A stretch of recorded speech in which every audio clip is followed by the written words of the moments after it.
Halo pemirsa TVR Parlemen dimanapun Anda berada, saat ini Anda sedang menyaksikan program terkini dari TVR Parlemen, yaitu dari Kompleks Parlemen. Selama setengah jam ke depan kami akan menyajikan beragam informasi seputar lembaga legislatif yang ada di Kompleks Parlemen Senayan, yakni DPR RI, MPR RI, dan DPD RI. Tentunya bersama saya Zia Ulbar dan juga rekan saya Yohana Erin. Tanpa berlama-lama, berikut adalah beragam informasi yang kami himpun dari Kompleks Parlemen.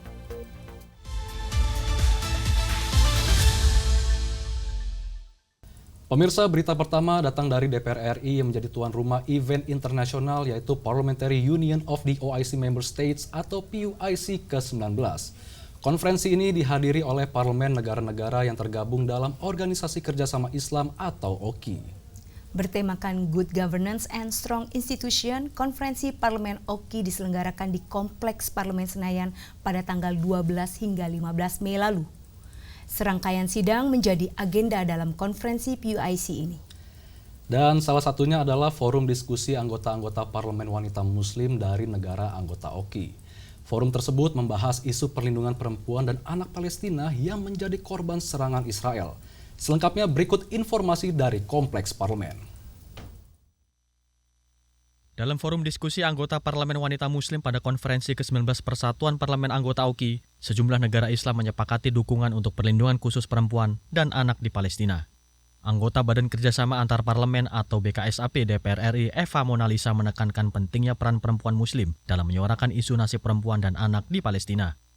Bantuan kemanusiaan harus dipastikan dapat menjangkau perempuan dan anak di Palestina, di antaranya makanan, layanan kesehatan, hingga jalur pengiriman yang aman. Karena ini konteksnya Muslim Women Parliamentary dan kita banyak sekali menerima masukan terutama untuk ibu dan anak yang terkena serangan di Gaza. Jadi semua menyoroti dari negara Palestina bagaimana perempuan dan anak di sana bisa free, istilahnya bisa merdeka. Kita masih menunggu bagaimana addressingnya karena memang kita masih menyuarakan untuk bantuan-bantuan itu di Palestina agar bisa masuk karena di sana kita agak sedikit kesulitan ya dalam artian bantuan baik itu makanan, minuman sampai bantuan kesehatan pun itu di sana susah sekali. Untuk dokter masuk ke sana pun susah. Eva menegaskan tantangan memperjuangkan kemerdekaan Palestina harus dihadapi bersama oleh negara anggota OKI. Indonesia dengan posisi strategis sebagai negara mayoritas Muslim perlu konsisten menyuarakan kemerdekaan Palestina, khususnya bagi anak dan perempuan. Samuel dan Angga, TVR Parlemen melaporkan. Pemirsa, berita selanjutnya masih seputar konferensi Persatuan Parlemen Anggota OKI ke-19 yang secara resmi sudah ditutup pada tanggal 15 Mei kemarin. Dan konferensi yang berlangsung 4 hari ini pemirsa telah dihadiri oleh Ketua Parlemen dan Wakil Ketua Parlemen negara-negara anggota OKI, serta observer organisasi internasional dari total 38 negara. Konferensi ini menghasilkan kesepakatan bersama yaitu Deklarasi Jakarta yang mendorong penyelesaian konflik regional di negara anggota Organisasi Kerjasama Islam. Salah satu poin utama dalam Deklarasi Jakarta ini adalah resolusi yang menyerukan kemerdekaan Palestina. Parlemen negara OKI juga menuntut penghentian serangan dan blokade Israel pada Palestina serta pembebasan tahanan Palestina. Selengkapnya berikut informasinya. Ketua DPR RI Dr. Honoris Causa Puan Maharani secara resmi menutup konferensi ke-19 Persatuan Parlemen Negara Anggota Kerjasama Islam atau OKI yang menyepakati Deklarasi Jakarta yang membawa pesan untuk kemerdekaan Palestina. Konferensi ini telah dihadiri 9 ketua parlemen, 14 wakil ketua parlemen, dan 19 organisasi internasional sebagai observer yang berasal dari 38 negara. Adapun Deklarasi Jakarta merupakan bentuk dukungan atas upaya perdamaian, diplomasi, dan rekonsiliasi dalam memperjuangkan penyelesaian konflik regional anggota OKI. Deklarasi Jakarta mendukung segala upaya perdamaian, diplomasi, dan rekonsiliasi dalam penyelesaian konflik regional yang menyangkut negara anggota PUIC. Kami juga negara-negara PUIC menyepakati agar solusi dua negara antara Palestina dan Israel bisa segera diselesaikan. Ketua BKSAP DPR RI Mardani Alisera mengungkapkan, Deklarasi Jakarta memiliki 17 poin rekomendasi. Di antaranya, mendesak gencatan senjata dan pembukaan blokade bantuan Palestina, serta meminta pembebasan tahanan Palestina. Ada 17 rekomendasi. Yang pertama tentu Palestina. Semua sepakat Palestina harus merdeka. Yang kedua, semua sepakat gencatan senjata dan pembukaan blokade wajib segera dilaksanakan dan meminta semua anggota POIC bekerja melalui berbagai jalur yang ada. Yang ketiga, meminta pembebasan tahanan Palestina oleh Zionis Israel. Samuel dan Angga, TVR Parlemen melaporkan. Ya, semoga deklarasi Jakarta ini bisa menjadi dasar bagi negara-negara anggota OKI untuk melakukan aksi nyata demi mewujudkan kemerdekaan Palestina. Pastinya Zia, kita semua berharap adanya perdamaian di Palestina di mana rakyatnya bisa hidup bebas dengan aman tanpa rasa khawatir. Baik pemirsa, selanjutnya ada informasi dari pimpinan DPR RI yang memastikan kesiapan penyelenggaraan haji tahun 2025 yang sudah di depan mata. Di sini Wakil Ketua DPR RI Koordinator Bidang Kesejahteraan Rakyat menekankan pentingnya komitmen seluruh pihak untuk mensukseskan penyelenggaraan ibadah haji. Dukungan untuk petugas di lapangan juga harus dikerahkan agar lebih bagus dalam memberikan pelayanan pada jamaah. Catatan dari evaluasi penyelenggaraan haji tahun lalu juga harus ditindaklanjuti agar kualitas pelayanan meningkat. Berikut informasi selengkapnya. Demi mewujudkan penyelenggaraan ibadah haji 2025 berjalan lancar, DPR RI aktif berkoordinasi dengan Kemenak dan otoritas Saudi untuk mempersiapkan sarana dan prasarana haji, pengelolaan visa, hingga pemetaan petugas lapangan yang lebih terstruktur. Wakil Ketua DPR RI Cucun Ahmad Samsurijal menegaskan pentingnya komitmen semua pihak untuk terus meningkatkan kualitas pelayanan ibadah haji. Berbagai catatan dan evaluasi penyelenggaraan ibadah haji sebelumnya telah ditindaklanjuti dengan baik seperti peningkatan standar catering dan hotel. Selain itu, pemerintah perlu memberikan dukungan penuh bagi petugas di lapangan agar lebih serius dan profesional dalam melayani jemaah haji. Kita itu betul-betul mensukseskan penyelenggaraan ibadah haji sekarang ini lebih baik daripada tahun yang sebelumnya. Alhamdulillah tadi karena koordinasi yang bagus, karena komunikasi yang bagus, akhirnya kita bisa bicara poin-poin yang menjadi catatan itu disepakati bahwa ini tolong di sini yang kemarin temuan ini perbaiki. Kemudian dicek hasilnya sebelum penyerahan juga ternyata sudah terlaksana. Kayak urusan catering lah segala macam kemarin itu ya kita minta bahwa ini akan harus sesuai seperti ini. Jumlah petugas yang dikirim juga kan berdasarkan persentase diregulasi cukup banyak. Kita akan fokus bagaimana mensupport mereka. Ayo kita layani jemaah haji kita ini dengan baik. Lebih lanjut, Cucun memastikan seluruh persiapan penyelenggaraan ibadah haji tahun ini sudah terkoordinir dengan baik berkat upaya Kementerian Agama dan tim pengawas haji DPR yang telah berhasil memastikan kualitas layanan termasuk menurunkan biaya ongkos haji. Sehingga diharapkan pengawasan penyelenggaraan ibadah haji terus dipertahankan. Bani, TVR Parlemen melaporkan. Ya, semoga berbagai catatan evaluasi dari tim pengawas haji DPR RI tahun lalu sudah ditindaklanjuti untuk peningkatan pelayanan pada jamaah haji yang beribadah di Tanah Suci pada tahun ini. Benar sekali Zia, semoga penyelenggaraan ibadah haji tahun ini lebih baik dari tahun sebelumnya dan semua jemaah bisa kembali ke tanah air dengan selamat dan sehat ya Zia. Betul sekali, Aryan. Berita selanjutnya dari Komisi 10 DPR RI yang menerima masukan terkait revisi Undang-Undang Sistem Pendidikan Nasional atau Sisdiknas. Dalam kunjungan kerjanya ke daerah istimewa Yogyakarta, Komisi 10 menyerap aspirasi seputar dunia pendidikan. Mulai dari persoalan kesejahteraan guru hingga permasalahan masih adanya pungutan di program wajib belajar 9 tahun. Kedepannya, Komisi 10 akan mendorong penerapan wajib belajar hingga 13 tahun atau sampai jenjang sekolah menengah ke atas. Berikut informasi selengkapnya. Dalam rangka menerima masukan terkait revisi Undang-Undang Sisdiknas, Komisi 10 DPR RI melakukan kunjungan kerja ke Balai Penjaminan Mutu Pendidikan Daerah Istimewa Yogyakarta untuk mendengar persoalan mengenai kesejahteraan guru hingga program wajib belajar 9 tahun. Anggota Komisi 10 DPR RI Dewi Koryati mengatakan, RUU Sisdiknas termasuk ke dalam program legislasi nasional prioritas 2025 dan menjadi sangat krusial untuk menyelesaikan persoalan kependidikan. Beberapa masukan pihak sekolah adalah mengenai kesejahteraan guru, serta masih terdapat iuran pada program wajib belajar 9 tahun. Padahal, program wajib belajar 9 tahun merupakan kewajiban pemerintah untuk memenuhi akses pendidikan bagi semua anak tanpa dipungut biaya. Nah, kalau wajib belajar setelah 9 tahun, maka 9 tahun itu wajib dibiayai oleh negara. Makanya tidak boleh ada namanya penyanderaan ijazah karena tidak bisa membayar uang komite dan sebagainya. Tapi kalau tidak meminta bantuan dari orang tua siswa dengan komite sekolah, maka pendidikannya itu juga tidak bisa berjalan lancar karena uang yang ada itu tidak mencukupi. Walaupun dari data yang ada, guru itu sebenarnya cukup, tapi pendistribusiannya yang tidak merata, itu yang menjadi masalah. Komisi 10 DPR RI tengah mendorong penerapan wajib belajar 13 tahun yang dimulai dari jenjang PAUD hingga menengah ke atas. Untuk itu, pemerintah harus mengoptimalkan segala upaya untuk mengatasi masalah kesejahteraan guru serta kelayakan infrastruktur pendidikan di daerah terpencil. Dari Yogyakarta, Akbar Prayoga, TVR Parlemen, melaporkan. Dan tentunya semua aspirasi di daerah terkait pendidikan nasional nantinya akan menjadi masukan terhadap revisi Undang-Undang Sisdiknas yang masuk dalam prolegnas prioritas di tahun 2025 ini.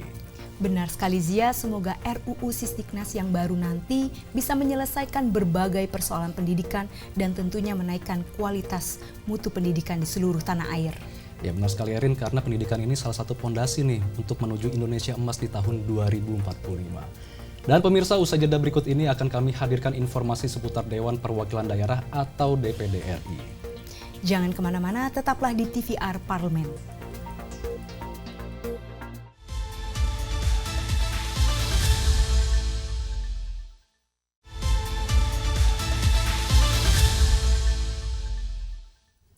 Masih dari Kompleks Parlemen, pemirsa, kalau tadi kita sudah simak bersama berita seputar DPR RI, sekarang kita beralih nih ke informasi dari DPD RI. Ada info terbaru apa nih Rin di DPD RI nih? Baik Zia, informasi pertama DPD RI datang dari pimpinan DPD RI yang menerima kunjungan dari Senat Kerajaan Kamboja. Dalam pertemuan tersebut, keduanya bersepakat membentuk forum khusus lembaga Senat untuk negara-negara di ASEAN. Di tengah meningkatnya tantangan geopolitik sekarang ini, kerjasama antar negara ASEAN memang sangat penting ya Rin. Nah, bagaimana jalannya pertemuan antara DPD dan Senat Kerajaan Kamboja? Berikut liputan selengkapnya. DPD RI dan Senat Kerajaan Kamboja telah bersepakat untuk membentuk organisasi atau forum khusus lembaga Senat untuk negara-negara ASEAN. Kesepakatan tersebut terwujud dalam pertemuan antara Ketua DPD RI dengan Presiden Senat Hun Sen di ruangan delegasi Ketua DPD RI. Dalam pertemuan tersebut, Sultan didampingi oleh dua wakil ketua DPD RI, yaitu GKR Hemas dan Yoris Raweyai, serta pimpinan Badan Kerjasama Parlemen dan beberapa anggota DPD RI. Sultan mengatakan bahwa urgensi keberadaan Forum Senat ASEAN dibutuhkan dalam menunjang agenda diplomasi dan kerjasama multilateral ASEAN di tengah meningkatnya tantangan geopolitik dan ketidakpastian ekonomi global saat ini. DPD RI dan Senat Kamboja akan segera melakukan komunikasi dengan 3 lembaga Senat lainnya. Harapannya Forum Senat ASEAN dapat segera diresmikan dan diselenggarakan konferensi dalam waktu yang dekat. Tim Liputan DPD RI melaporkan dari Senayan, Jakarta. Semoga dengan dibentuknya Forum Senat ASEAN akan membuka banyak kerjasama dan mempererat hubungan diplomasi antar negara-negara di ASEAN ya Zia? Benar sekali Erin, dan harapannya semoga di forum ini nantinya bisa menguntungkan bagi semua negara di kawasan Asia Tenggara. Dan pemirsa, berikutnya masih berkaitan dengan hubungan bilateral Indonesia dengan salah satu negara ASEAN, yaitu Vietnam. Iya Zia, Badan Kerjasama Parlemen DPD RI mengadakan pertemuan dengan Kedutaan Besar Vietnam. Pertemuan ini merupakan tindak lanjut dari kunjungan Sekretaris Jenderal Partai Komunis Vietnam beberapa waktu lalu. Apa saja yang menjadi fokus pembicaraan dalam pertemuan tersebut? Berikut informasi selengkapnya. Badan Kerjasama Parlemen DPD RI membangun kemitraan strategis dengan Kedutaan Besar Vietnam sebagai tindak lanjut dari kunjungan Sekretaris Jenderal Partai Komunis Vietnam beberapa waktu lalu. Pada kunjungannya kali ini, Duta Besar Republik Sosialis Vietnam untuk Indonesia, Ta Van Tong, mempertegas komitmen bersama untuk terus memperkuat hubungan antar parlemen di kedua negara. Wakil Ketua BKSP mengatakan bahwa hubungan antara Indonesia dan Vietnam yang telah terjalin selama 70 tahun saat ini berada pada fase yang sangat positif. Kerjasama ekonomi antara Indonesia dan Vietnam juga perlu kita arahkan untuk menjadikan kedua negara sebagai produsen utama dan bagian penting dari rantai pasar global, khususnya dalam penyediaan produk dan jasa yang dibutuhkan oleh dunia internasional. BKSP meyakini bahwa kerjasama antar parlemen dapat menjadi elemen penting dalam mempererat jalinan persahabatan dan menciptakan manfaat nyata bagi masyarakat kedua negara. Kerjasama antar parlemen akan menciptakan ruang dialog yang konstruktif untuk memperkuat landasan hukum, mendorong sinkronisasi kebijakan, serta memastikan keberlanjutan sebagai berbagai kesepakatan strategis di masa mendatang.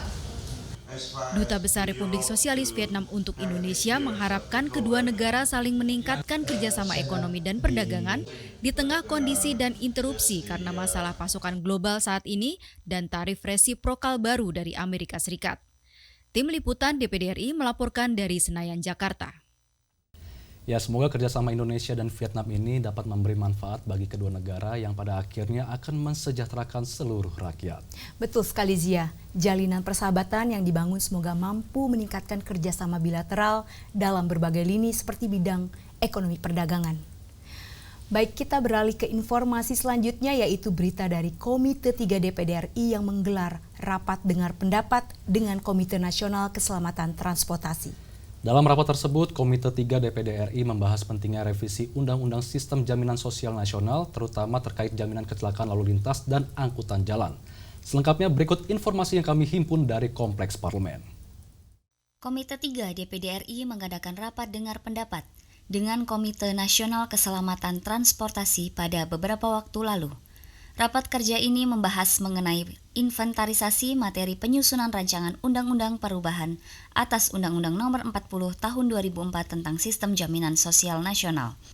Dalam raker ini, Ketua Komite 3 DPD RI, Philip Womafma menekankan pentingnya revisi Undang-Undang SJSN yang juga diharapkan dapat memuat poin-poin aspirasi masyarakat di daerah, utamanya tentang jaminan kecelakaan lalu lintas dan angkutan jalan. Siapa yang bertanggung jawab korbannya kecelakaan akibat genangan air, korbannya yang bertanggung jawab sendiri, tidak ada jaminannya. Nah, pikir ini hal-hal begini yang perlu tim ahli, yang perlu untuk menjadi perhatian kita. Hal-hal detail-detail inilah yang belum diatur dalam asuransi ini. Perlu kita rumuskan untuk dimasukkan dalam pandangan atau. Senator asal Papua Barat tersebut juga mengharapkan agar KNKT dapat memberikan pandangan terkait penyebab dan penanganan kecelakaan transportasi, serta perlu hadirnya jaminan atas kecelakaan lalu lintas dan angkutan jalan untuk inventarisasi materi penyusunan rancangan Undang-Undang Perubahan atas Undang-Undang SJSN mendatang. Dari Senayan, Jakarta, tim DPD RI melaporkan. Jadi memang sangat penting ya Zia memastikan bahwa sistem jaminan sosial bisa mengakomodasi kebutuhan korban kecelakaan lalu lintas. Benar sekali Erin, kita berharap semoga nantinya KNKT memiliki kerjasama dengan BPJS Ketenagakerjaan dalam hal penanganan korban kasus kecelakaan transportasi.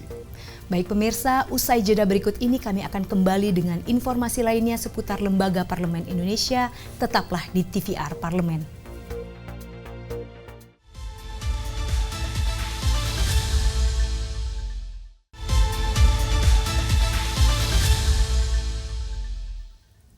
Terima kasih pemirsa, Anda masih menyaksikan program dari Kompleks Parlemen dan informasi kali ini datang dari DPR RI, tepatnya Komisi 1 DPR RI yang mendukung TNI dalam menjaga kedaulatan NKRI. Ya, benar Zia, TNI adalah garda terdepan yang menjaga kedaulatan dan keutuhan Indonesia.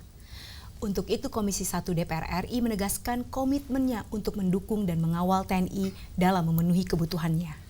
Di tengah tantangan keamanan yang semakin kompleks, TNI harus semakin profesional dan menggunakan anggarannya secara tepat sasaran. Berikut informasi selengkapnya. Sebagai garda terdepan dalam menjaga kedaulatan NKRI, Komisi 1 DPR RI mendukung pemenuhan segala kebutuhan TNI seperti personil, anggaran, hingga kelengkapan infrastruktur untuk menunjang kegiatan operasionalnya. Anggota Komisi 1 DPR RI Sabam Raja Guguk menegaskan komitmennya dalam mengawal dan mendukung TNI untuk mempertahankan keutuhan NKRI. Maka dari itu, segala kebutuhan anggaran akan dialokasikan untuk berbagai keperluan, termasuk modernisasi alutsista, pengembangan sarana-prasarana, serta regulasi pertahanan. Kalau sudah mengenai kedaulatan, saya rasa seluruh rakyat Indonesia, apalagi para anggota DPR-nya, terutama yang di Komisi 1, kita semua mendukung TNI yang kuat, TNI yang mampu menjaga kedaulatan, TNI yang mampu menjaga persatuan, keutuhan NKRI. Jadi segala kebutuhan yang dibutuhkan, selama negara mampu, kita pasti dukung. Kita tingkatan pelan-pelan, kalau memang kemampuannya untuk peningkatannya pelan-pelan, kita dukung. Kalau kemampuannya sudah mampu untuk lebih cepat, kita dukung juga. Semua kawan-kawan, seluruh pimpinan di Komisi 1, tidak ada istilah terlalu mahal untuk harga kedaulatan. Lebih lanjut, Sabam berharap dengan disahkannya Undang-Undang TNI, maka diharapkan kinerja TNI dapat lebih profesional dalam menghadapi tantangan keamanan yang semakin kompleks. Komisi 1 DPR RI berkomitmen untuk terus mengawal agar semua anggaran pertahanan yang diberikan tepat sasaran. Dari Maluku, Alfredo Tahapari, TVR Parlemen melaporkan. Pemirsa, dengan adanya dukungan dari DPR RI ini, semoga bisa menjadikan TNI semakin profesional dalam menegakkan kedaulatan dan mempertahankan keutuhan wilayah NKRI. Setuju Erin, semoga TNI juga bisa semakin baik dalam melindungi segenap bangsa Indonesia. Dan pemirsa, berita selanjutnya datang dari Komisi 5 DPR RI yang mendorong Badan Meteorologi, Klimatologi, dan Geofisika atau BMKG untuk memperkuat sistem deteksi dini bencana.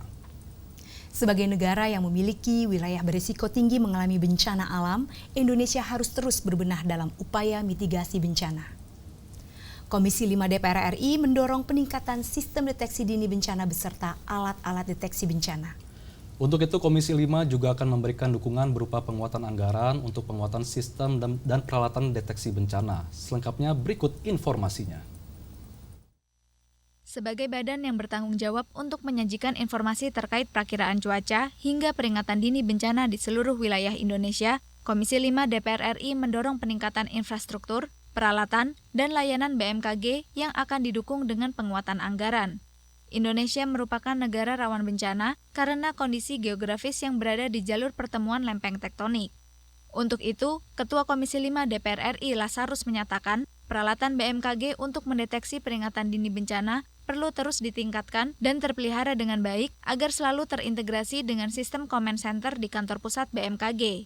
BMKG ini termasuk badan salah satu lembaga yang konsisten anggarannya. Terjadi peningkatan dan konsisten peralatannya. Karena memang alat BMKG ini banyak, kemudian tersebar di seluruh Indonesia, dan dia harus terintegrasi. Betul. Kalau tidak terintegrasi, nanti sulit untuk menerima data dari mana-mana ke pusat command centernya BMKG. Jadi itu kan perlu dirawat. Ada yang rusak harus diganti. Yang kurang harus kita perbanyak dan seterusnya. Memang tadi kami juga mendapatkan laporan, tapi itu di luar sini sebetulnya ya. Bahwa masih ada perlu beberapa peralatan yang perlu penguatan. Diketahui, beberapa alat BMKG, yakni pendeteksi tsunami dan pendeteksi gempa bumi di daerah, mengalami kerusakan sehingga gagal mendeteksi adanya aktivitas vulkanik. Tanpa adanya alat pendeteksi bencana, maka kecepatan dan akurasi BMKG dalam memberikan informasi gempa dan peringatan dini tsunami akan menurun dan merugikan keselamatan masyarakat. Dari Tangerang, Banten, Teddy Sunario, TVR Parlemen, melaporkan. Harapannya dengan penguatan sistem dan alat deteksi dini bencana ini bisa meminimalisir kerusakan dan jatuhnya korban akibat bencana alam, ya Zia? Benar sekali Erin, dan semoga tidak ada lagi pihak yang melakukan perusakan atau bahkan mengambil alat deteksi bencana, karena alat ini merupakan aset berharga yang harus kita jaga bersama. Dan pemirsa, selanjutnya ada berita dari Komisi 11 DPR RI yang menyoroti lemahnya tata kelola Bank Perekonomian Rakyat atau BPR. Keterbatasan dalam hal sistem pembayaran dan teknologi menimbulkan potensi masalah perbankan pada BPR. Untuk itu Komisi 11 DPR RI mendorong Lembaga Penjamin Simpanan atau LPS untuk melakukan mitigasi dengan sistem deteksi dini masalah perbankan di BPR. LPS juga harus memberi jaminan kepastian atas dana nasabah BPR sehingga publik percaya untuk menyimpan dana di BPR. Berikut informasi selengkapnya. Komisi 11 DPR RI menemukan lemahnya tata kelola Bank Perekonomian Rakyat atau BPR sehingga menimbulkan fraud dan persoalan kompetensi SDM di BPR wilayah Jawa Tengah. Anggota Komisi 11 DPR mendorong LPS membuat mitigasi terhadap potensi masalah perbankan. Penyebab masalah adalah rata-rata suku bunga deposito BPR di Jawa Tengah berada di bawah bunga penjaminan LPS serta relatif lebih rendah dibandingkan rata-rata suku bunga BPR nasional. Mustafa mendorong LPS memiliki standar sistem peringatan dini dalam mendeteksi potensi masalah perbankan tanpa harus menunggu terjadinya masalah. Kehadiran BPR ditujukan untuk membantu perekonomian masyarakat sehingga perlu didukung dengan kebijakan yang sesuai. LPS seharusnya memberi jaminan kepastian atas dana nasabah BPR sehingga masyarakat percaya menyimpan dananya di BPR. Bahwa LPS jangan hanya melihat untuk endingnya ketika bank itu bermasalah. Baru cabut izin usaha, baru inventarisasi masalah untuk penyelesaian dari pembayaran. Kalau lihat dari sisi pembayaran sudah mulai baik. Ritmenya baik, ya. Tapi satu hal, LPS mestinya hanya menjadi punya alat standar early warning-nya. OJK untuk memeriksa, hasil pemeriksaan itu tidak terpenuhi sehingga terjadi dicabut izin. LPS baru turun. Mustafa menambahkan, BPR memiliki keterbatasan dalam sistem pembayaran dan teknologi, sehingga perlu ada koordinasi BPR dengan OJK dan Bank Indonesia, serta gerbang pembayaran nasional. Dari Jawa Tengah, Samuel Aditya, TVR Parlemen, melaporkan. Baik, tentunya dukungan LPS untuk Bank Perkreditan Rakyat ini sangat penting ya pemirsa, karena BPR ini memiliki peran penting dalam menumbuhkan UMKM. Setuju Erin, kemudahan bertransaksi di BPR tentunya harus didukung dengan sistem pembayaran yang lebih baik juga, serta dijamin oleh LPS. Pemirsa, berita tadi sekaligus mengakhiri perjumpaan kita kali ini. Mewakili segenap kru yang bertugas, saya Yohana Erin dan rekan saya Zeulbar, pamit undur diri. Jangan lupa saksikan episode selanjutnya yang membahas informasi akurat dan terpercaya seputar MPR RI, DPR RI, dan juga DPD RI. Hanya dari Kompleks Parlemen.